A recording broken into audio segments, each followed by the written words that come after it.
क्या नाम है आपका? पायल। पायल। ठीक, एक नंबर, बढ़िया। हम कुछ ना बोलो, बोलबे ना करब। हम कुछ बोलो तनी फंस जाता नहीं, विवाद हो जाता है 1 मिनट में हमारा बोली से। हई लोग निमन निमन लोग आइल बा यूट्यूब वाला लोग, हम कुछ बोलो तनी तो निमन का बतिया हटा देता लोग, अपनी उल्टा सीधा बोलो तनी तो आधा बतिया हटाओ में लगा देता लोग। व्यू के ना मिली, निमन बात पर तो व्यू मिली ना, एहू लोग के पता बा। और बाद जाके न्यूज में चलो हमारे बुराई करत रहता। हमें बड़ा एको बाउर बात ना बोलो, तारा लोग के कंटेंट देबे ना करो, सब निमन बोलो प्रवचन टाइप के। हम अभी तुरंत 1 दिन पहले धीरेन्द्र शास्त्री बाबा के यहाँ कार्यक्रम करके आयल बनी, आई एम संत हो गया, तो इसलिए हर की चाहे पिया जवानी हमर जराई रे गइला। मैं चाहता हूं कि एक बार ऐसा हल्ला करो कि पूरा झारखंड हिल जाए। बहुत प्यारा। आपका नाम?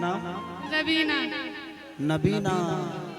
कभी ना, कभी ना, रवीना। I am Tandon.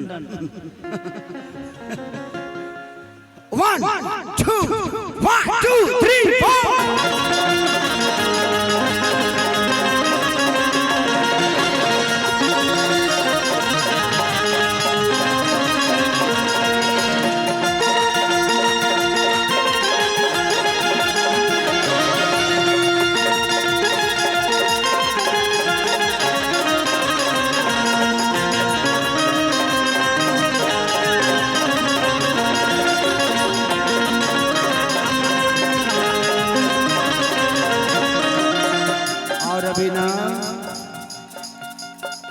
अरे जाए पिया जवानी हमर जराई रे गइला।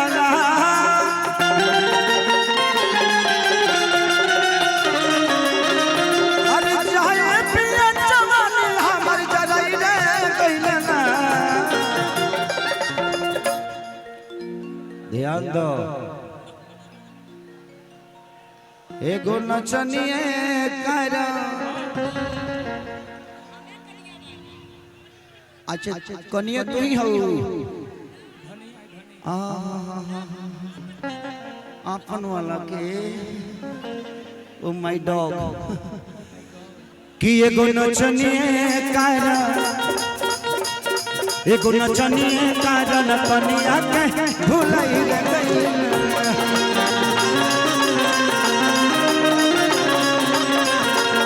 एगो नचनिए कारण कनिया के भुलाई रे गइला।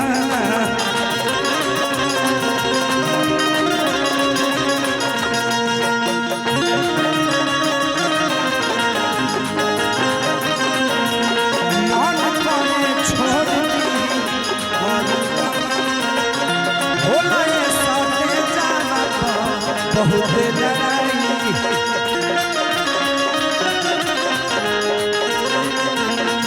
अरे धके कोनो गाता खिंच ले बात मत हम जिया जगा देले ना, धके कोनो गाता